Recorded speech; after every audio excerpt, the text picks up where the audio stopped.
All right, so this is your 2024 paper, just so that there is some clarity. This is divided into 3 sections. Simple calculator is allowed. इसमें तो यही लिखा हुआ है. Last year, I mean, आपके semester 1 में थोड़ी सी गड़बड़ हो गई थी, and then they started saying that scientific calculator is also allowed. But this time what will happen, I don't know, but just see कि लास्ट ईयर यही लिखा हुआ था. बट आई डोंट थिंक ऐसा कोई साइंटिफिक कैलकुलेटर की तुम्हें वैसे रिक्वायरमेंट होगी. But just in case keep one part spare for the stats part and maths part. ठीक है. तो okay, so the agenda would be, first we'll do questions based on chapter 12, 13 and 14, which is linear algebra. So I have actually collected those questions separately, and let's start talking about it one by one. So this is question number 2. Okay, so question number 2, A part is saying, when is a set of vectors A1, A2 up to AN and they belong in Rn, when are they said to be linearly dependent? तो हम इसको linearly dependent कब बोलेंगे? तो when do we say कि this will be linearly dependent या independent? क्या definition रहती है हमारे पास?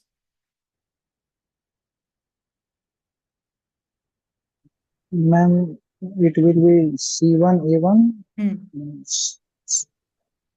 C2 A2 till Cn An equal to 0, and ma'am at least once मतलब C will not 0, then we will say it will dependent vector. Perfect.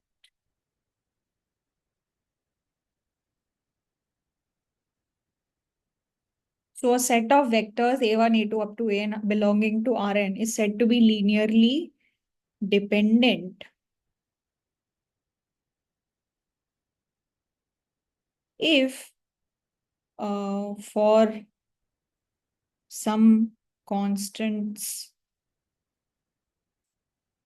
C1, C2 up to Cn belonging to R, such that C1 A1 plus C2 A2 up to Cn An is equals to 0.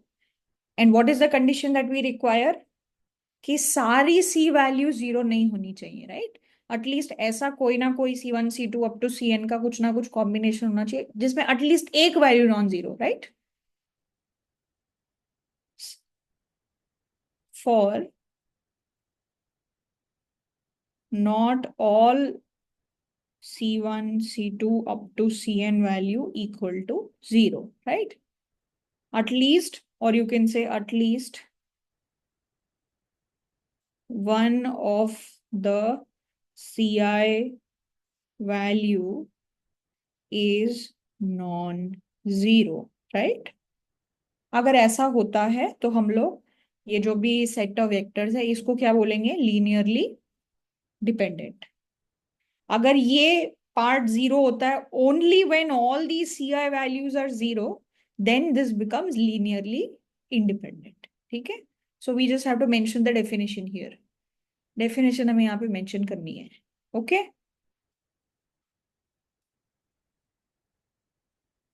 Okay, ma'am. Okay, so this is part number A. Now part number B. Part number B में क्या बोला है? Prove that ये जो set of vectors है, this is linearly dependent. ये linearly dependent है. तो कैसे prove करेंगे? मैम कोई 3 का कॉम्बिनेशन फोर इक्वल कर देंगे और वहां से परफेक्ट. सो बेसिकली हम लोग क्या कर सकते हैं, जैसे मान लो ये 3 वेक्टर्स हैं और एक ये है, तो मान लो हम ऐसे बोल दें क्या कि C1 2 -1 3 plus C2 1 4 2 plus C3 3 3 5 is equals to 7 1 11. मान लो ऐसा कुछ हम लोग निकाल दें.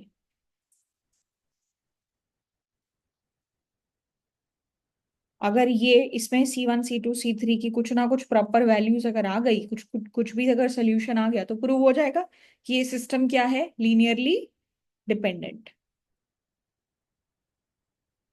राइट. ये पॉइंट क्लियर हुआ? Yes ma'am. ठीक है, और भी कोई तरीका है क्या इसको करने का? Yes ma'am. क्या तरीका हो सकता है? मैम ये जो राइट हैंड साइड है ना, इसको हाँ लेफ्ट हैंड साइड ले आएंगे और C4 से मल्टीप्लाई करके 0 के इक्वल कर देंगे। हाँ। और अगर कोई C1 C2 C4 में से कोई भी अगर नॉन जीरो आया हम्म। तो क्या dependent.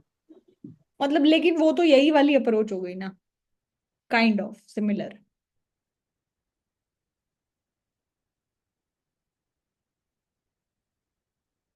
Can you see one more thing, कि ये जो चारों वेक्टर से बनने वाली जो मैट्रिक्स है वो क्या होगी? 2 - 1 3 1 4 2 3 3 5 7 1 11, राइट? ये मैट्रिक्स बनेगी, यस मैम। है ना? अब मेरे को ये बताओ, इसका ऑर्डर है 3 × 4, तो इसकी जो रैंक है वो क्या हो सकती है? मैक्सिमम रैंक क्या हो सकती है? 3। 3। कभी भी इसकी रैंक 4 तो नहीं हो सकती ना किसी भी केस में। No ma'am. तो इसका मतलब इसमें कितने लीनियरली इंडिपेंडेंट कॉलम्स हो सकते हैं एट मैक्स? 1। नहीं नहीं, लीनियरली इंडिपेंडेंट कितने थ्री रहेंगे लास्ट। मैक्स 3। जो रैंक आएगी इस मैट्रिक्स की, रैंक ऑफ अ मैट्रिक्स क्या होता है? What is the maximum number of linearly independent columns that you have, right? है ना? Yes ma'am. लेकिन इसकी मैक्सिमम रैंक कितनी हो सकती है? 3। मैक्सिमम 3 हो सकती है, 4 तो हो नहीं सकती। तो ये चारों लीनियरली इंडिपेंडेंट तो नहीं हो सकते, मैक्सिमम 3 ही लीनियरली इंडिपेंडेंट हो सकते हैं इसमें से। तो इसका क्या मतलब हुआ कि अगर डिपेंड चारों को कंबाइन करोगे तो चारों वेक्टर्स का सेट क्या होगा? Dependent. Linear dependent. Linearly dependent. तो इसमें तो हमें कुछ करना भी नहीं पड़ा, right? Maximum rank of this matrix can be 3, right? So at max we can have 3 linearly independent vectors, independent column vectors, right? ये बात मानते हो? So yes ma'am. so all 4 vectors combined will be what? Will form a set of linearly dependent vectors. Yes. So you can either use this method, और तुम इस system को solve करके एक C1 C2 C3 निकाल दोगे जिसमें सारे वैल्यूज नॉन जीरो नहीं होंगे, तो वो भी तुम्हारे को यही बता देंगे कि ये सिस्टम क्या है, लीनियरली डिपेंडेंट। ठीक है, तुम दोनों में से कोई भी तरीका अपना सकते हो। ये लॉजिक क्लियर हो गया? Yes ma'am. ठीक है, कर लेंगे इसको। मैम एक डाउट था। जी बताइए। मैम अगर ये जो मैट्रिसेस बनाए आप, अगर ये इसके वाला। जगह स्क्वायर में, यस मैम, हम्म। अगर स्क्वायर मैट्रिक्स रहेगा तो फिर हम्म। रैंक से कैसे चेक करेंगे? फिर नहीं कर सकते। फिर मेरे को अगर मान लो ये स्क्वायर मैट्रिक्स होता, मान लो ये 3 ही होते सपोज, ठीक है, यस मैम। सपोज ये 3 होते, तो मेरे को क्या करना पड़ता? मैं इसका डिटर्मिनेंट निकालती। अगर इसका डिटर्मिनेंट नॉन जीरो आ गया तो मतलब क्या है, ये तीनों सेट ऑफ वेक्टर्स क्या होंगे? Linearly independent. अगर ये 0 आ गया तो डिपेंडेंट।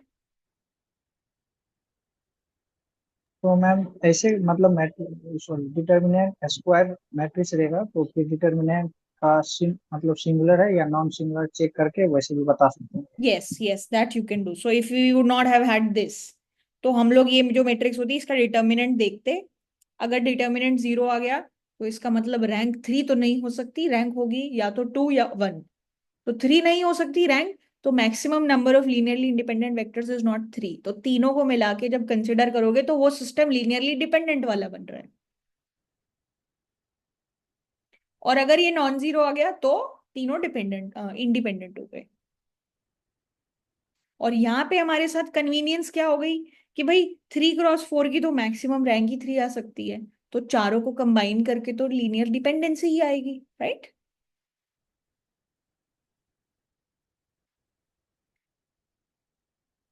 फाइन। Yes ma'am. ठीक है, तो इस तरीके से भी कर सकते हो। सेम चीज को करने के बहुत मल्टीपल तरीके हो सकते हैं, but I think this is the quickest, I find it the quickest way to proceed. ठीक है, can we do this? So this combined was for 8 marks. Question number 2 अगर आप देखोगे ना, where is it,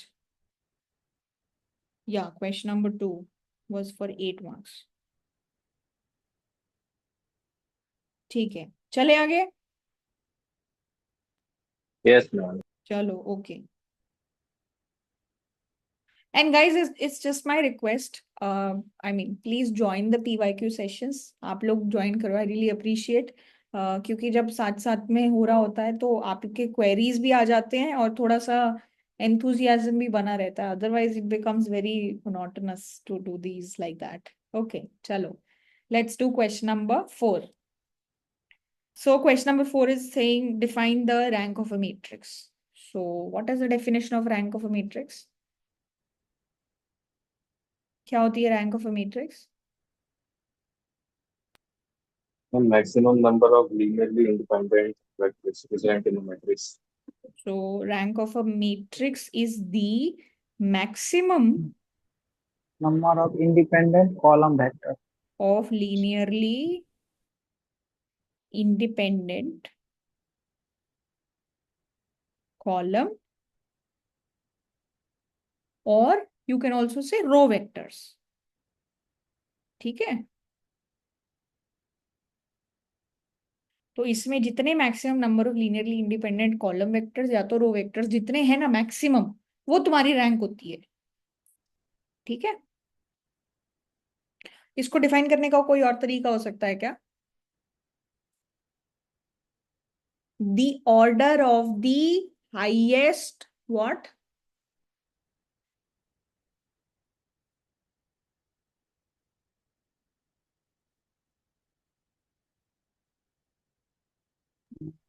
Largest minor. Largest, highest, largest, highest, non-zero, minor, right?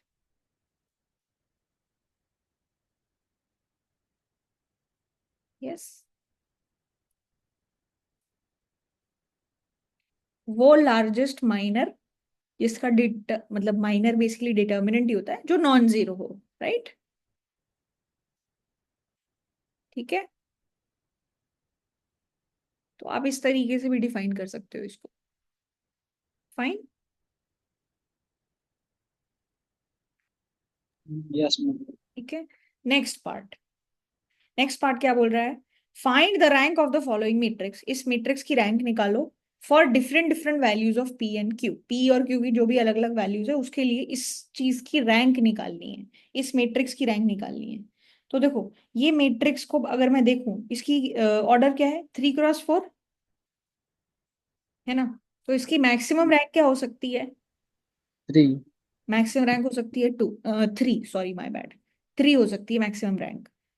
तो दो क्या क्या पॉसिबिलिटीज हैं? या तो रैंक 3 होगी, या या 2 फिर या 1. 2 होगी, या फिर 1 होगी अगर सिचुएशन ऐसी है।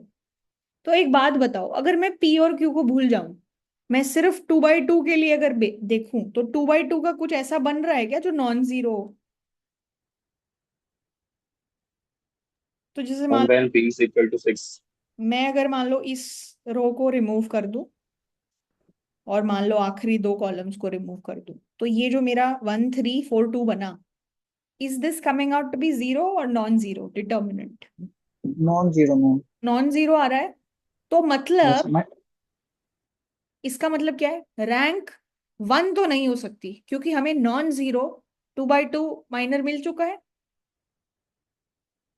Yes ma'am. तो या तो रैंक 2 होगी या फिर 3। 3 होगी। ये बात समझ में आ गई। Yes ma'am. सो इस केस में rank will be greater than और इक्वल टू 2, है ना। ये लॉजिक क्लियर हो गया। तो अब मेरे को सिर्फ एक चीज देखनी है, क्या, कि रैंक 3 कब होगी और रैंक 3 कब नहीं होगी। कि जब रैंक 3 नहीं है तब तो मेरे को पता है रैंक 2 है, क्योंकि मेरे को एक 2/2 नॉन जीरो माइनर मिल चुका है। तो 2 होने से तो कोई रैंक रोक ही नहीं सकता है, चाहे पी क्यू कुछ भी हो। हाँ, बस अब मेरा पूरा फोकस किस पे होगा कि 3 है कि नहीं है वो देखना, राइट। तो 3 देखने के लिए मेरे पास कितने माइनर्स बन रहे हैं, 3/3 के कितने माइनर्स बन रहे हैं। एक तो मैं पहले ये रिमूव कर दूं, राइट। तो क्या बन रहा है, 3 1 1 P 7 Q 2 2 3, राइट। ये डिटर्मिनेंट, ये माइनर बन रहा है।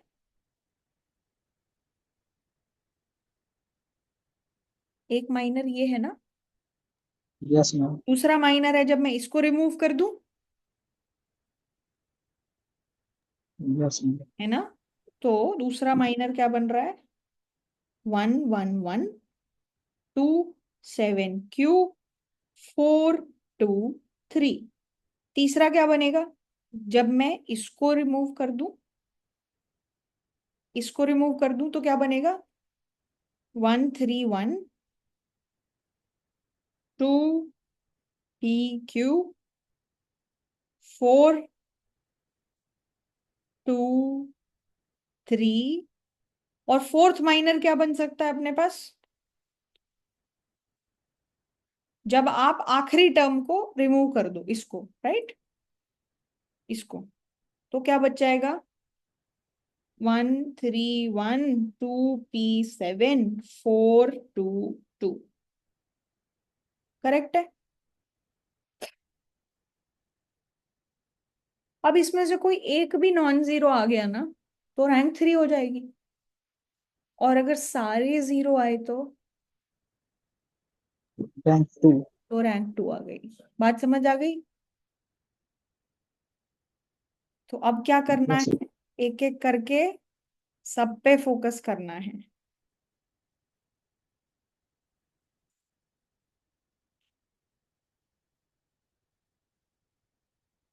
तो चलो जी, इस पे फोकस करते हैं। इसका डिटर्मिनेंट क्या होगा,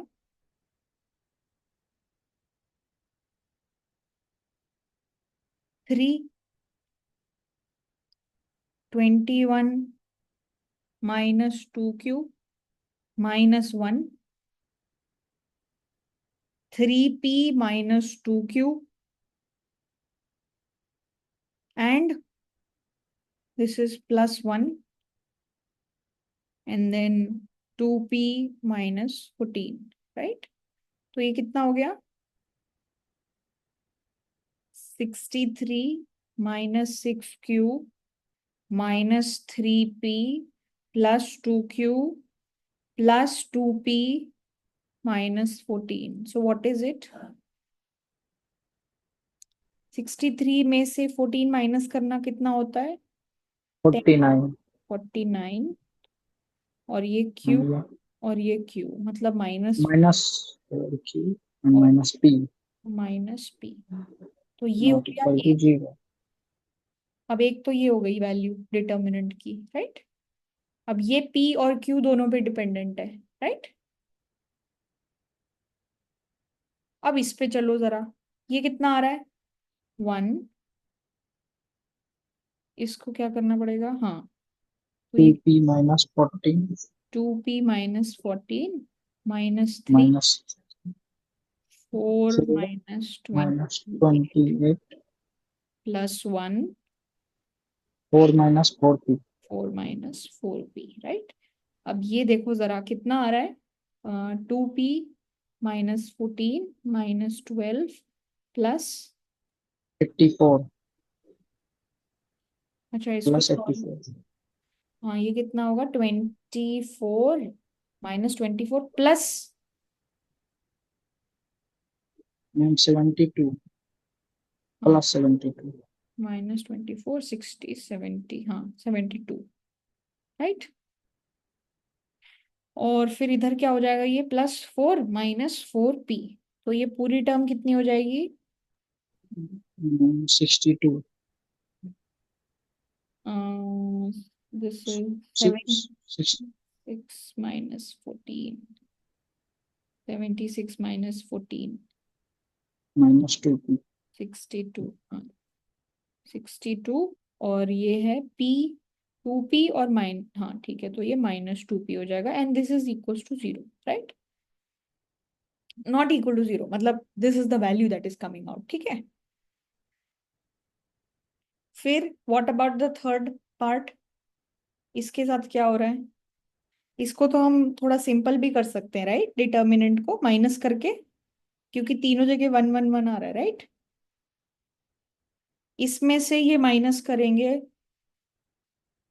0 या फिर -5 या फिर ये ऐसे कर सकते हैं कि इसको एज इट इज रहने देते हैं, दिस इसमें से ये माइनस कर देते हैं, और फिर इसमें से ये माइनस कर देते हैं, लेट्स डू दैट, ठीक है। तो क्या हो जाएगा सेकेंड टर्म, 0 5 5 -2, -2 और ये कितना हो जाएगा, 0 q -2, -1 और हाँ -1 और ये हो जाएगा 1 2 4, राइट।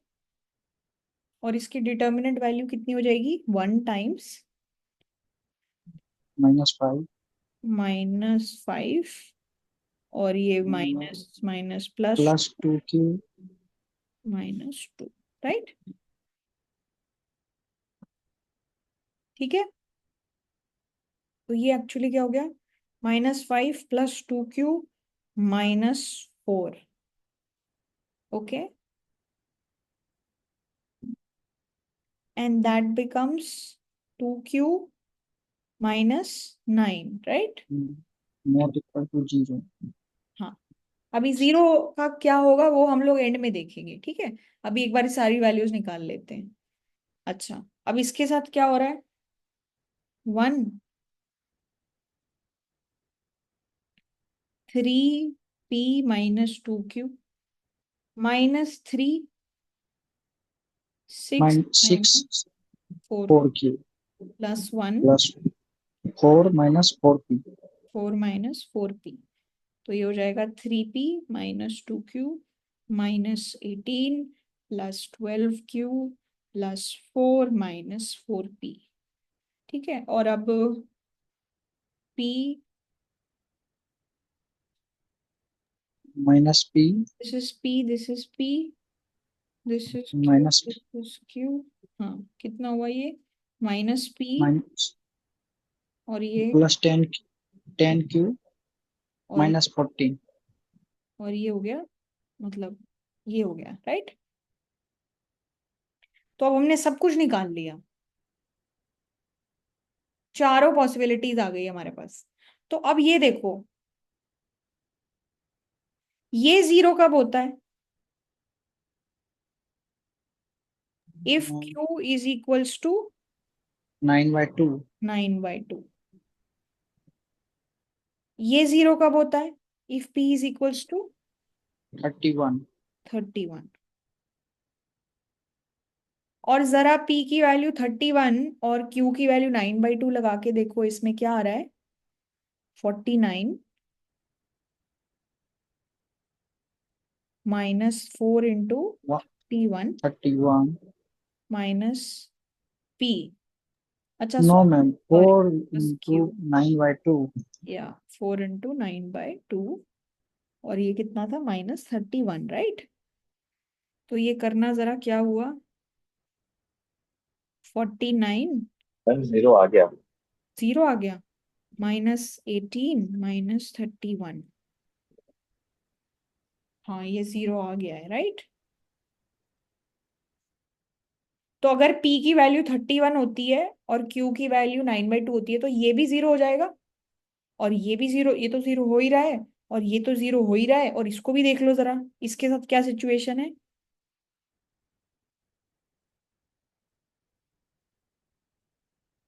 इसके क्या हालात हैं? -31 +45 -14, ये क्या हो रहा है? 0। ये भी 0 हो रहा है, राइट? तो इससे क्या समझ में आया हमें कि if P is equals to 31 and Q is equals to 9/2, तो एक भी ऐसा माइनर बचा क्या जिसमें नॉन जीरो डिटर्मिनेंट आ रहा हो? नहीं, सब 0 आ गए ना। Yes ma'am. Then all 3 order minors are 0, तो रैंक 3 तो नहीं हो सकती, है ना? है ना? Hence rank is what? Rank is 2। और बाकी और कोई भी केस कंसिडर कर लो कि बस ये ना हो। मैम ऐसे भी तो हो सकता है केस ना, अगर पी इक्वल टू 31 नहीं होगा तो हाँ। फिर क्यू तो रियल नंबर कोई भी रख सकते हैं, और क्यू नॉट इक्वल टू 9/2 हुआ तो हम्म। पी कोई भी रियल नंबर रख सकते हैं, तो फिर रैंक उस केस में भी 3 होगा, और थर्ड वाला ये होगा ऑल कि I am Q saying is anything apart from this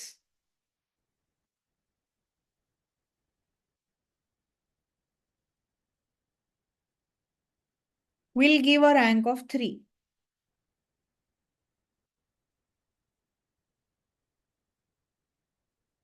मतलब p की वैल्यू कुछ भी हो apart from 31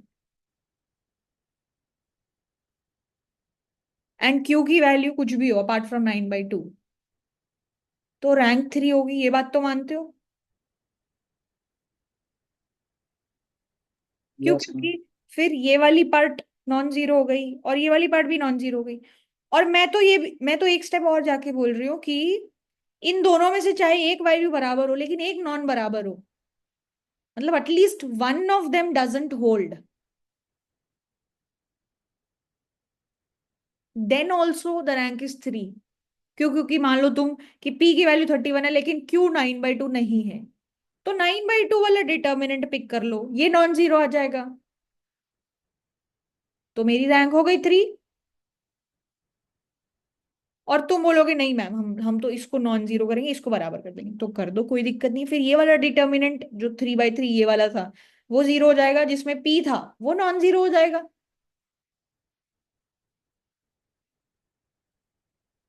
so what am I saying, if at least one of these two things, at least दोनों नहीं वैलिड हो तब तो है ही है, इसमें से कोई एक भी वैलिड ना हो ना तो भी मेरा काम चल जाएगा, right?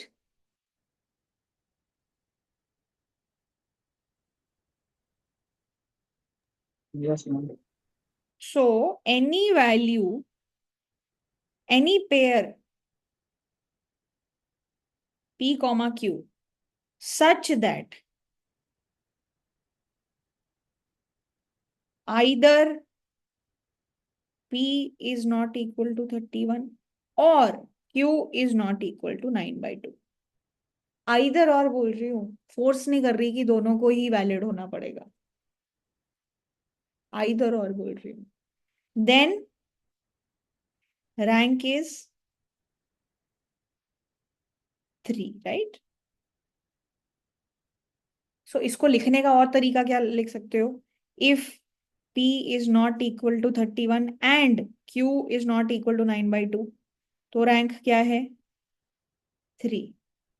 If p is equals to 31 and q is not equal to 9/2, then also rank is 3, right? If p is not equal to 31 and q is equals to 9/2, then also rank is 3, only in the case when both are equal like this, there the rank is 2. Everywhere else the rank is 3. Right? तो हमने P और Q की जो भी possible values हो सकती हैं सबके लिए क्या बता दिया? रैंक बता दी। और वही बताना था हमें।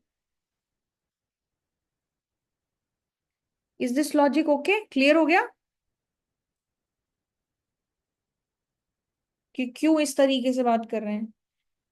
इस केस में तो दो दो नॉन जीरो आ रहे हैं डेफिनेटली। इस केस में जिसमें Q 9/2 आ रही थी वो नॉन जीरो आ जाएगा। इस केस में जिसमें P 31 आ रही थी वो नॉन जीरो हो जाएगा। हमें तो एक की जरूरत है ना। और इसमें हमने चेक किया कि सारे ही जीरो आ रहे हैं, तो फिर मजबूरन मेरी रैंक को 2 होना पड़ेगा यहाँ पे। Right? Is that okay guys? All good? जी यस चिराग। मैम इसमें एक केस ऐसा भी तो है जिसमें इसकी रैंक 1 आ रही है। रैंक 1 किस केस में आ रही है बताओ? मैम जब P अपना 6 होगा। P6 होगा? Yes ma'am. P6 होगा तो रैंक क्या आ रही है? 1। क्यों? यस मैम देखो जो अपना स्टार्टिंग वाला 2/2 का माइनर है 132P। हाँ इसमें अगर अपने P6 किया तो इसका डिपेंडेंट वैल्यू 0 हो जाएगी। हाँ तो P इज इक्वल टू 6 के लिए ये भी का वैलिड होगा, इसकी रैंक 2 रहेगी। ठीक है। तो तुमको एक ऑर्डर एक माइनर चाहिए होता है या हर माइनर जीरो चाहिए? हर माइनर नॉन जीरो चाहिए होता है या एक ही माइनर नॉन जीरो हो तो चलेगा? मैम लाइक अगर एक माइनस भी जीरो आए तो अपन उसको रैंक से हटा देते हैं ना, फिर ऐसा होता है ना। No, no, I'm saying if I give you a minor of order 3/3, only one is non-zero, rest all are zero. What will be the rank? 3। Why? Why are you not forcing everything to be zero? I think I am like somewhere, मुझे याद नहीं आ रहा थोड़ा। Definition ये है कि आप जितने भी, it's the rank of the highest order of minor, मतलब हाईएस्ट ऑर्डर, मतलब order of the highest minor. और वो तुम्हें यस एक माइनर भी चलेगा। तो 2/2 का जिसमें नॉन जीरो माइनर आ रहा है वो तो हमने देख लिया था ना, ये मान लिया था एक ही वैल्यू, एक डिटर्मिनेंट निकाल लिया था 1342, ये नॉन जीरो आ रहा है। Okay yes ma'am. तो यस एक ही मैम गॉट आएगा तो मेरे को चलेगा। I am not forcing each 2/2 order minor to be zero. We are not doing that. At least एक भी मिल गया तो रैंक 2 तो पक्की हो ही गई। Yes ma'am I was like somewhere, थोड़ा हाँ, दिमाग से निकल गया था। कोई दिक्कत नहीं है। इसमें और भी एग्जांपल्स हो सकते हैं, जैसे तुम इसको पकड़ लो, इसको पकड़ लो, इसको पकड़ लो, इसको पकड़ लो। एग्जाम्पल ही एग्जाम्पल है 2/2 के नॉन जीरो होने के। राइट? Yes ma'am. ठीक है। तो दैट्स वाई रैंक 2 तो है ही है, दैट इज गारंटीड। रेस्ट बाकी केसेस हमने एक्सप्लोर कर लिए। Yes ma'am got it. ठीक है guys, all good? Shall we move on to the next question? Yes ma'am. चलो okay perfect. All right, chalo, this is, by the way, this was also fourth A and B. This was, definition was 2 marks and this thing was 6 marks. So 8 marks ka tha. Question number fourth, I think. Yeah, this was also for 8 marks. 8 marks. ठीक है, perfect. 16 number के questions हमने कर लिए। Good. ठीक है, let's move on to the next question. क्या लिखा हुआ है? Find the equation of a hyperplane. एक हाइपरप्लेन की इक्वेशन बतानी है, which through the origin, find the equation of the hyperplane through the origin in the direction of the vectors 1 2 2 and 4 1 1। तो ये क्या दिया हुआ है तुमको? पहली बात तो इट इज थ्रू ओरिजिन, मतलब one of the passing point of this is what? 0 0 0। 0 0 0 is one passing point. ठीक है, वेरी नाइस। और ये स्टेटमेंट जो लिखी है कि find the equation of hyperplane through origin in the direction of these vectors, in vectors की direction में प्लेन बनाना है। तो इसका मतलब क्या दिया हुआ है, क्या दे रहे हैं तुमको, what are they giving you, are they giving you the perpendicular का डायरेक्शन और समथिंग एल्स। Parallel plane. तो बेसिकली एक पॉइंट तो इन्होंने बता दिया कि भाई 0 0 0 है, और दूसरा क्या बोला कि एक वेक्टर है हमारा 1 2 2, यहां से इस डायरेक्शन में है प्लेन, और एक और वेक्टर है 4 1 - 1, ये तीनों चीजें प्लेन के अंदर है, राइट। Yes ma'am. तो ये बेसिकली इससे जो भी तुम्हारा प्लेन बन रहा है, जैसा भी, I am just randomly drawing it, इस तरीके का जो भी तुम्हारा 3D डायग्राम बन रहा है ना, ये प्लेन की तुमको इक्वेशन बतानी है, right.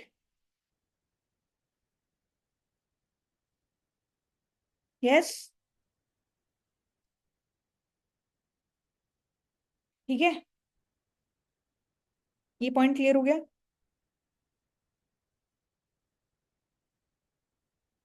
This is okay, yes ma'am. है ना। तो हमारी equation of the plane generally क्या होती है, अगर मेरे को परपेंडिकुलर की डायरेक्शन मालूम हो, मतलब जो मेरी परपेंडिकुलर होगी इस प्लेन को लेके, जैसे ये एक परपेंडिकुलर है, इसकी अगर डायरेक्शन पता होती मेरे को, उसको मैं अगर P1 P2 और P3 बोल रही होती,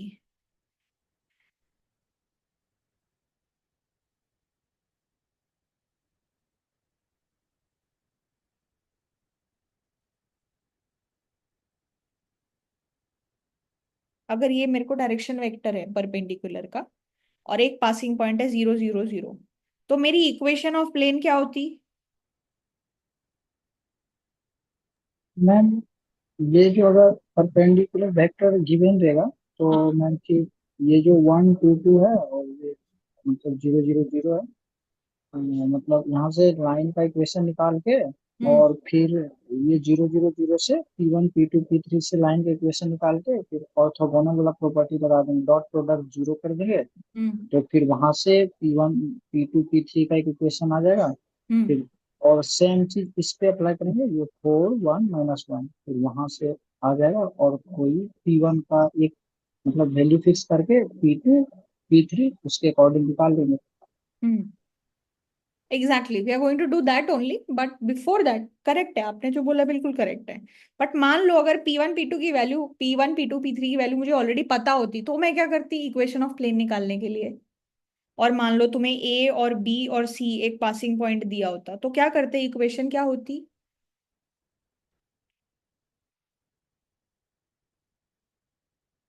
मैम फिर सिंपल करते P1 जो भी अगर मान लेते X1 X2 है, हम्म। बेसिकली मैम दोनों को इक्वल कर देते P1 और से, मतलब ये वाला जो 1 2 2 इसको मल्टीप्लाई कर देते 4 1 - 1 इक्वल कर। ये इक्वेशन हो जाती ना, यस मैम। है ना, बेसिकली अगर नॉर्मली चीजें दी होती तो। बट अभी मेरे साथ मजबूरी क्या है, मुझे P1 P2 P3 नहीं पता, राइट। तो मान लेते हैं जो भी वेक्टर है परपेंडिकुलर वो है P1 P2 P3। अब ये देखो कि ये इन दोनों को ज्वाइन करने वाली जो भी लाइन बनेगी, वो ये 90 डिग्री का एंगल बना रहे होंगे, और इन दोनों को ज्वाइन करने वाली लाइन और ये भी 90 डिग्री का ही तो एंगल बना रहे होंगे ना। It's like this is the situation, ये तुम्हारी लाइन है, तो कोई एक वेक्टर है जो इस डायरेक्शन में है, वो जितने भी वेक्टर हैं इस प्लेन में सब इसके साथ 90 डिग्री का ही तो एंगल बना रहे हैं ना, ये भी 90 डिग्री है और ये भी 90 डिग्री है, राइट। तो क्या होगा, व्हाट विल वी डू, ये इस चीज का डायरेक्शन वेक्टर क्या है, 1 - 0 2 - 0 2 - 0, so basically it is 1 2 2 only. Yes ma'am. And what about this, 4 - 0 1 - 0 and -1 -1 - 0। -0, this is also 4 1 -1। तो अब इसका और इसका P1 P2 P3 का डॉट प्रोडक्ट क्या होगा, 0, बिकॉज दे आर परपेंडिकुलर। है ना? So basically what am I saying? P1, P2, P3, इसका dot product with 1, 2, 2. This will have to be 0, right? And P1, P2, P3, इसका dot product with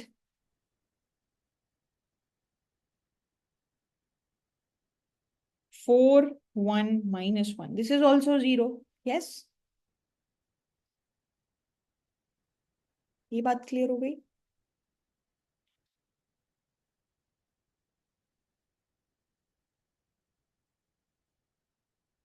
कुछ बता तो रहे नहीं हो तुम, क्या बात होगी? क्लियर है?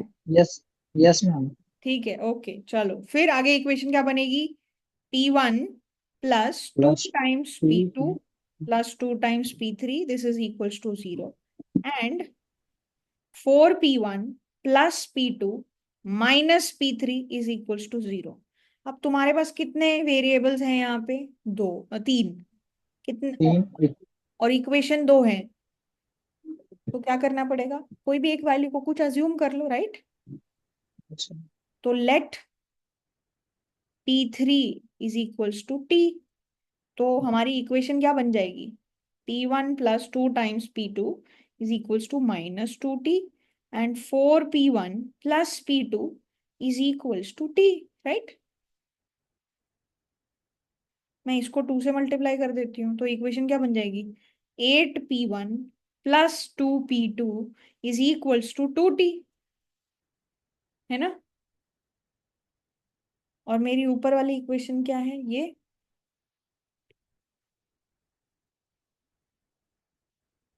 तो बताओ अब क्या करें? माइनस माइनस माइनस कर कर दो, क्या हो जाएगा ये? 7P1 is equals to 4T. Yes ma'am. तो P1 is equals to 4T divided by 7, right? What about P2? P2 की वैल्यू निकाल लो। अगर P1 आ गया तो P2 की वैल्यू निकाल लो। तो देखो 4P1, 4 इंटू P1, P1 कितना है? 4T divided by 7 plus P2 is equals to T ना, यही है ना ये वाली इक्वेशन, ये वाली।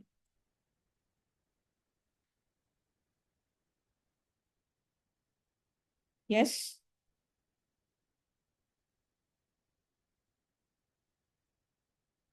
Is that okay? तो फिर यहां से P2 की वैल्यू क्या आ जाएगी? T minus 16T divided by 7। Yes ma'am. तो P2 की वैल्यू कितनी हो गई? 7 में से माइनस 16, -9/7T। है ना? ये हो गया। तो P1, P2, P3 क्या हो गया? 4/7T। P2 कितना हो गया? -9T/7। और P3 कितना हो गया? T, है ना? Yes ma'am. सो आपका असेंशियली जो परपेंडिकुलर की डायरेक्शन होती है उसको आप कितना भी ऊपर नीचे कर सकते हो, डायरेक्शन तो वही रहेगी, किसी भी कांस्टेंट से मल्टीप्लाई कर सकते हो। अगर ये डायरेक्शन है तो इतना पार्ट भी तो डायरेक्शन ही है ना, उसकी लेंथ छोटी बड़ी कर सकते हो तुम, राइट? यस और नो? कोई एक वेक्टर है 1, 1, 1 और कोई एक वेक्टर है 2, 2, 2, क्या इनकी डायरेक्शन सेम है? Yes ma'am. डायरेक्शन इनकी सेम है लेकिन इनका मैग्नीट्यूड अलग अलग है। हमारे को क्या मैग्नीट्यूड। चीज मतलब की है? डायरेक्शन, है ना? Same direction, different magnitude.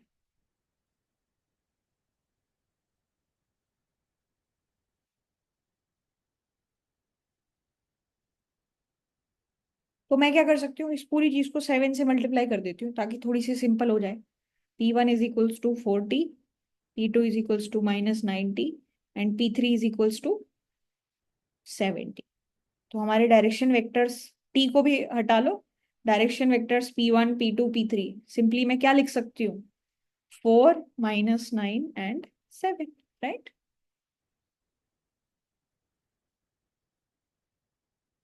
Is that okay?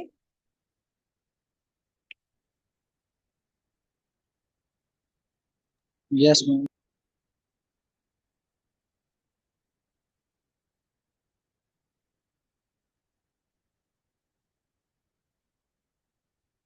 अब मेरी इक्वेशन क्या हो गई? अब तो सिंपल है, P1 P2 P3 की वैल्यू अगर आ जाए और पासिंग पॉइंट बताओ, पासिंग पॉइंट क्या है इसका, 0 0 0, एक पासिंग पॉइंट 0 0 0 है ना? तो मेरी इक्वेशन क्या हो जाएगी, simply 4x - 9y + 7z, 7z, this is equals to 3, right?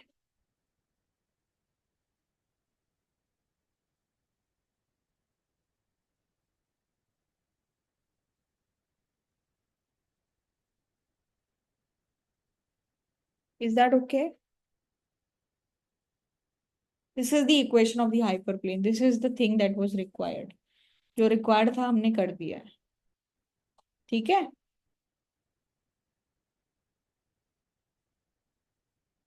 Is that okay? Excuse me ma'am. जी। मैम, ये जो क्वेश्चन अभी आपने कराया ना, जैसे कि इसमें मतलब मान लेते हैं कि मतलब जीरो से माइनस क्यों मैम, अगर अपोजिट माइनस करते हैं तो फिर आंसर डिफरेंट क्यों आता है? अपोजिट माइनस करते हैं मतलब? वो डायग्राम बता। इस डायग्राम, जैसे हाँ। जैसे मैं इसमें भी माइनस किया ना कि मतलब मान लेते हैं ये वेक्टर है और ये ओरिजिन से मतलब। प्रियांशु थोड़ा सा माइक से दूर होके बात करो।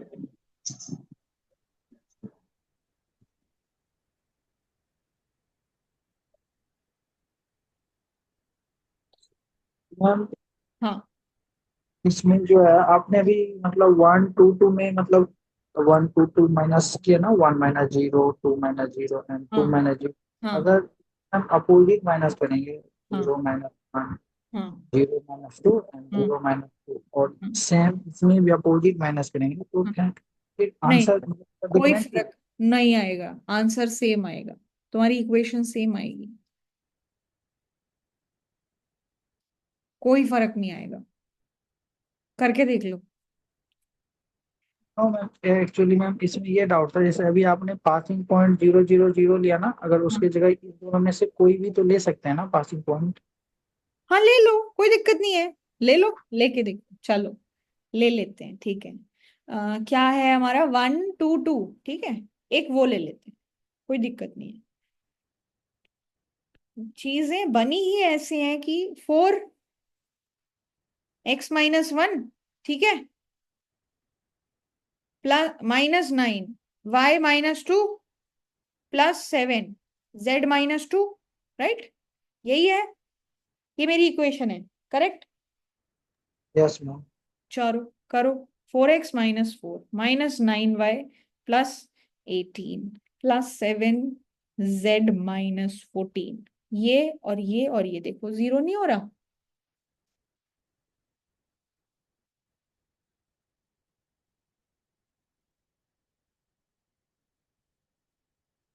इसके बाद भी मेरी इक्वेशन यही बन गई ना,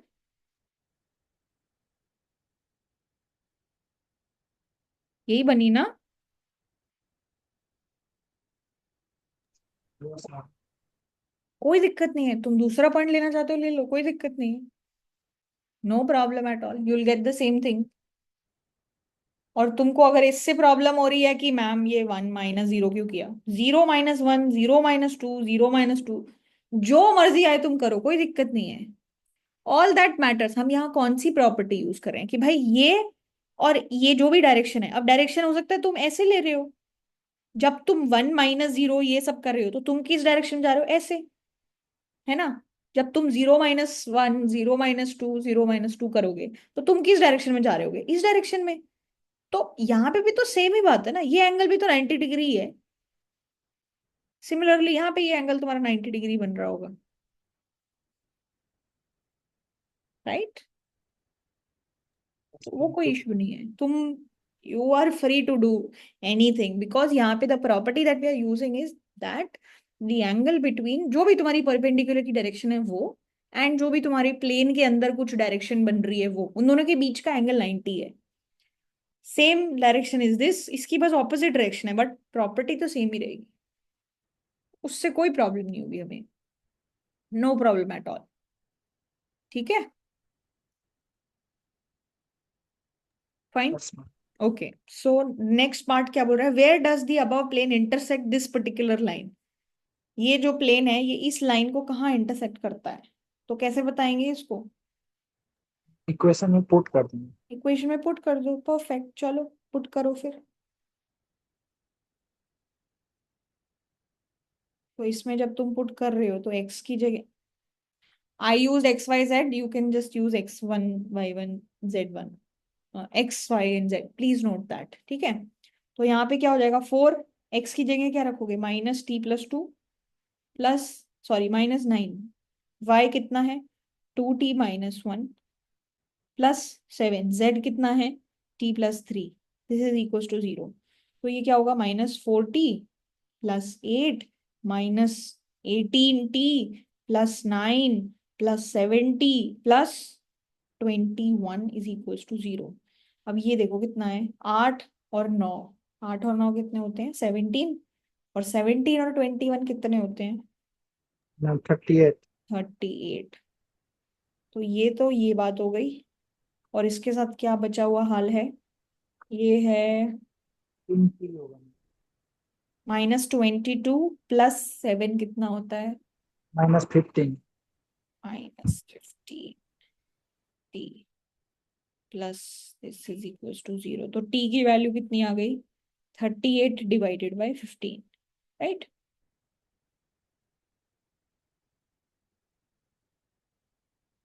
-40 plus 8 -18t plus 9 plus 7t plus 21, 17, 18, 38 -22, 15, calculation में तो कोई प्रॉब्लम नहीं है, ठीक है, राइट। टी की वैल्यू आ गई, तो फिर तुम्हारे पॉइंट्स क्या आ जाएंगे, इसमें तुम बस सब्स्टिट्यूट कर लो, राइट। x1 कितना आ जाएगा, -38 divided by 15 plus 2, which is how much, -8/15। Yes. x2 कितना हो जाएगा, 2 times t, 2 times 38 divided by 15 -1, तो ये कितना हो जाएगा, 676 minus 49/15। This is 1 and 61/15, 61/15, right.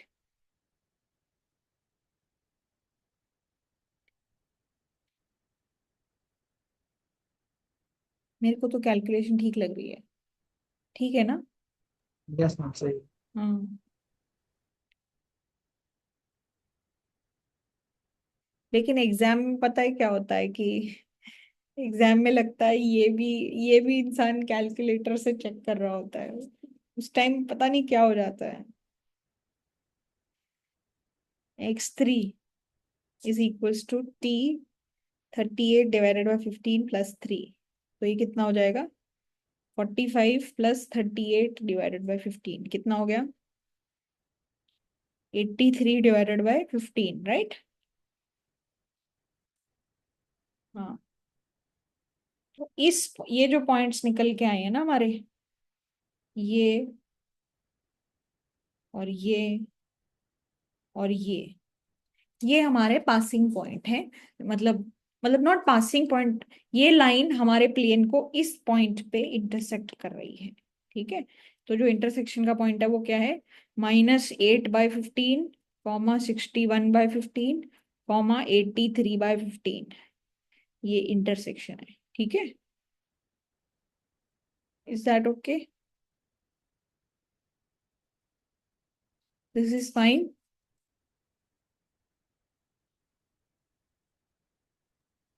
Yes, ma'am. So that's how we will do this. This is part number A. Now part number B. What is this saying?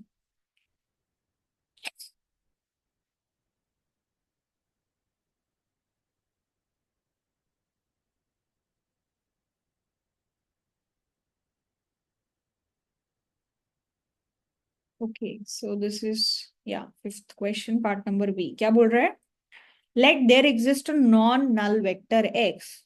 मतलब not both the things are not zero, such that a times x is equals to lambda x, where a is given, which is 1, 3, 2, 0, and lambda belongs to R.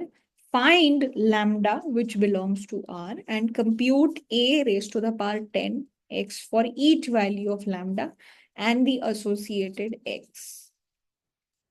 तो क्या पूछ लिया इन्होंने तुमसे?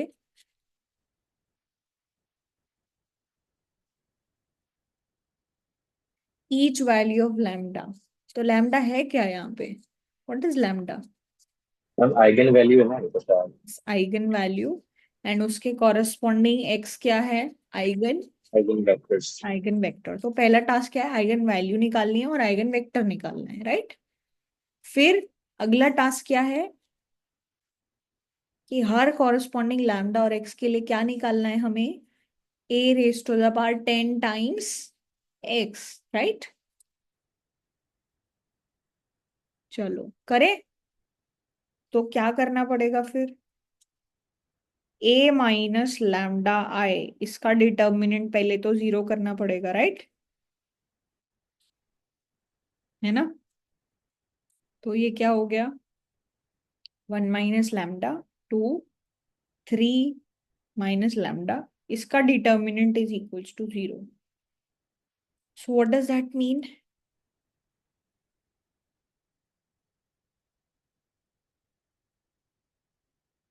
This is equals to 0, right? तो जब तुम इसको सॉल्व करोगे तो ये क्या आएगा? Lambda square minus lambda minus 6 is equals to 0, right? इसको फैक्टराइज कर सकते हो क्या? Ma'am 3n-2। This we can do, right? है ना? So you will take lambda, lambda minus 3 plus 2, lambda minus 3 is equals to 0, lambda plus 2, lambda minus 3 is equals to 0. ये कौन सी class में सीखते हैं हम पहली बार? 6 या 7। 6th 7th में ना? Yes ma'am. सोचो तब से यस मैम। टीचर ऐसे बताते थे कि इसका मल्टीप्लीकेशन मतलब ऐसे नंबर होने चाहिए कि उसको मल्टीप्लाई करे तो ये आए और सम करे तो ये आए, कि काफी बचपन में ही सिखा देते हैं ये सब हमें। ठीक है, तो लैम्डा की वैल्यू क्या आ गई? एक तो 3 आ गई, और lambda is equals to -2, right? ठीक है, एक आइगन वैल्यू आ गई,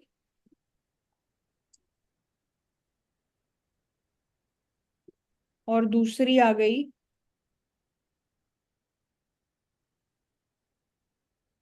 अब इसके कॉरेस्पॉन्डिंग x कैसे निकलेगा? क्या करना पड़ेगा x निकालने के लिए? मैम पुट करेंगे इस कैरेक्टरिस्टिक इक्वेशन के अंदर a और माइनस लैम्डा आ गया। ठीक है, तो basically a minus lambda I times x is equal to 0, ऐसे कर देंगे। Yes ma'am. हाँ, तो फिर उसके बाद क्या होगा? चलो करो फिर। क्या आया यहाँ पे?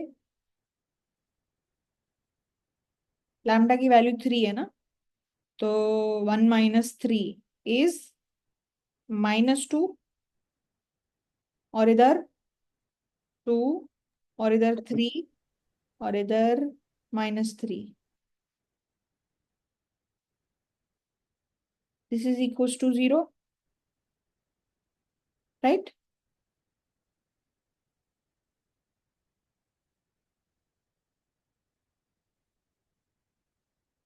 Yes or no? Yes ma'am. What about this?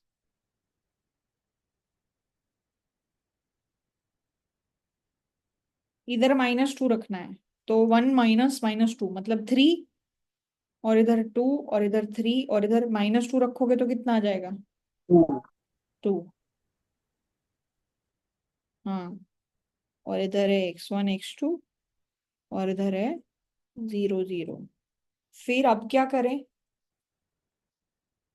Multiplication, फिर हाँ। वहां से दो इक्वेशन, दो वेरिएबल। हाँ, फिर तो क्या सिचुएशन है? दोनों जगह क्या आ रहा है डिटर्मिनेंट? 0। 0 आ रहा है दोनों केसेस में, राइट? Yes ma'am. तो फिर अब क्या करें? दोनों जो होगा डिपेंडेंट होगा। तो बेसिकली हमारे पास एसेंशियली एक ही इक्वेशन रह गई ना, है ना? यस मैम, एक एक सुपरफ्लो। एक सुपरफ्लुअस इक्वेशन है। तो देखो ये क्या हो गया, -2x1 +2x2 is equals to 0, और ये है 3x1 -3x2 is equals to 0। ये एसेंशियली सेम इक्वेशन ही तो है ना? सिमिलरली यहाँ पे ये देखो, ये तो बिल्कुल 3, ये तो बिल्कुल एग्जैक्ट ही हो गई।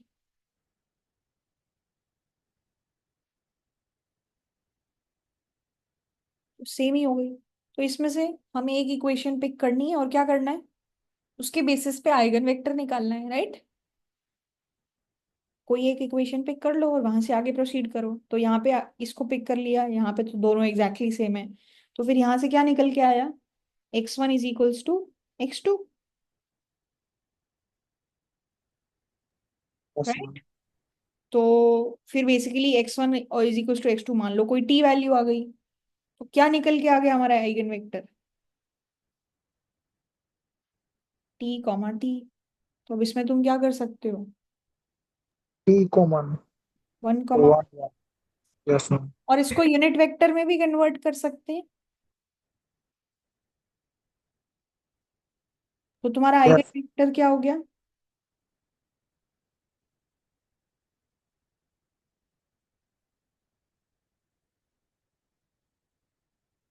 अगर इसको यूनिट वेक्टर में कन्वर्ट करोगे तो क्या होगा?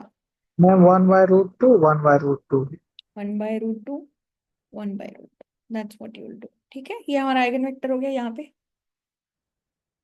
ठीक है, now what about this, x1 is equals to -2x2 divided by 3, right? तो if x1, if x2 is equals to t या s, जो भी तुम बोलना चाहो, तो x1 की वैल्यू कितनी हो जाएगी, -2s डिवाइडेड बाई 3, है ना? तो क्या हो गया यहाँ पे, x1 कॉमा x2, -2/3s, इसमें से तुमने s कॉमन ले लिया, तो ये -2/3, 1 हो गया, राइट? मैम, SY3 ले लेंगे कॉमन तो कैलकुलेशन थोड़ा इजी होगा। हाँ, तो हाँ। 3 से मल्टीप्लाई कर लो दोनों तरफ।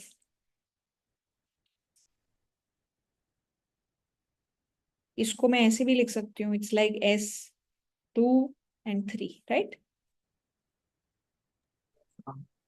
है ना? फिर आगे,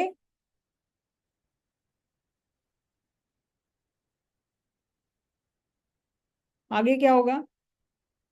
unit unit vector. Eigen vector, unit vector में जब कन्वर्ट करोगे तो क्या हो जाएगा, 4, minus -2/√13।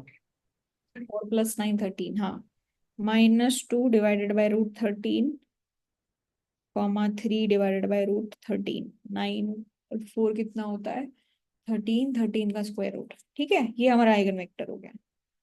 Fine.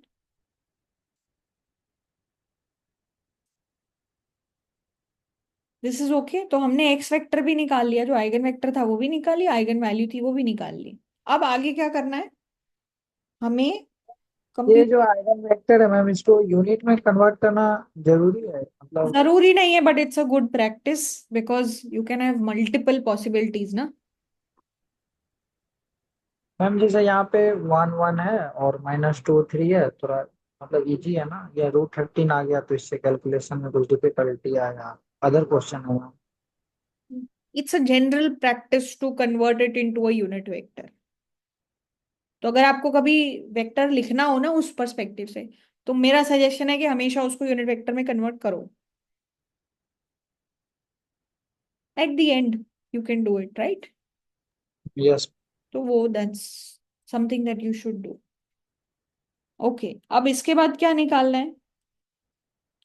a raised to the power 10 x for each value of lambda and x। ए तो हमेशा सेम ही है ना, चाहे लैम्डा कुछ भी हो, है ना?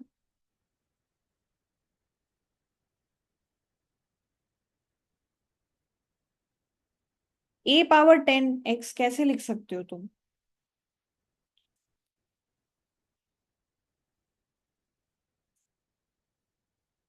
How will you do it?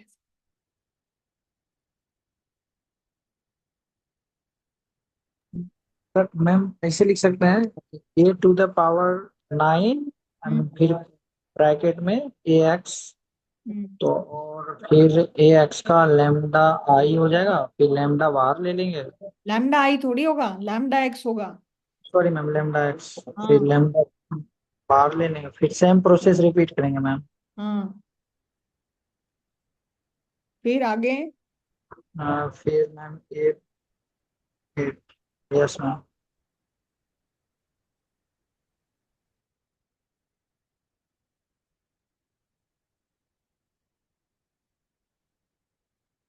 ये हो जाएगा।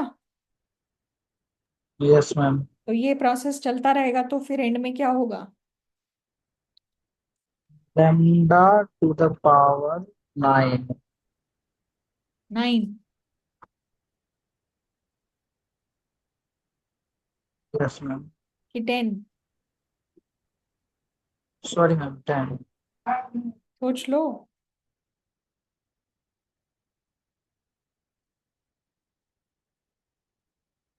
मैम 9 होना चाहिए, पता नहीं। 9 कैसे श्योर करें इसको?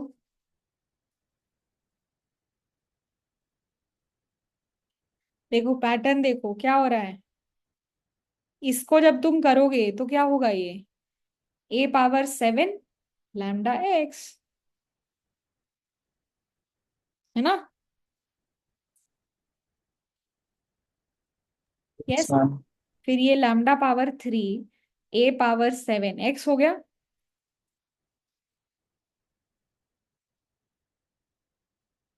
ये चलता जा रहा है, चलता जा रहा है, चलता जा रहा है। ये ए का जो भी पावर है और लेमडा का जो भी पावर है उसका सम 10 आना चाहिए। 10 आना चाहिए। तो तुम आखिरी बार जब देख रहे होगे तो तुमने क्या किया होगा? और लेमडा पावर 10 और ए पावर 0। ये ऐसे होगा आखिर में। Yes ma'am. और फिर इसको तुम क्या लिख दोगे? लेमडा। Yes ma'am. ऐसे लिख दोगे ना?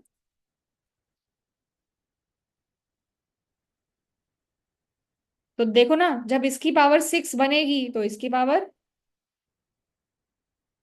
सॉरी, हाँ अभी तक ये ठीक था। जब इसकी पावर 6 बनेगी तो इसकी पावर 4 हो जाएगी। फिर इसकी पावर 5 होगी तो इसकी इधर 5 होगी। तो हमेशा ये 10 सब मेंटेन्ड है ना। और तो a⁻10 रेस, ये x, ये जनरली ये है। तो जब मेरी लैम्डा वैल्यू क्या हो, व्हेन लैम्डा, दो वैल्यूज थी ना मेरी, क्या क्या थी? 3 and -2। हाँ, इस केस में 3 थी, 3। और x की वैल्यू कितनी थी? 1/√2, 1/√2। 1/√2, 1/√2। तो ये कितना हो गया? 3 raised to the power 10, 1/√2, 1/√2. This is what you'll get, right? Similarly here, when lambda is equals to -2 and x is equals to -2 by √13 comma 3 by √13. तो ये पावर 10 x कितना हो गया, -2 raised to the power 10, which is essentially 2 raised to the power 10 only, and then -2 by √13, 3 divided by √13. That's what you will get, right? ठीक है, is that fine? Yes ma'am. ठीक है, तो ये इस तरीके से प्रोसीड करना कर लेंगे। कोई प्रॉब्लम किसी को किसी भी तरीके की अभी? No ma'am. ठीक है, चलो ओके।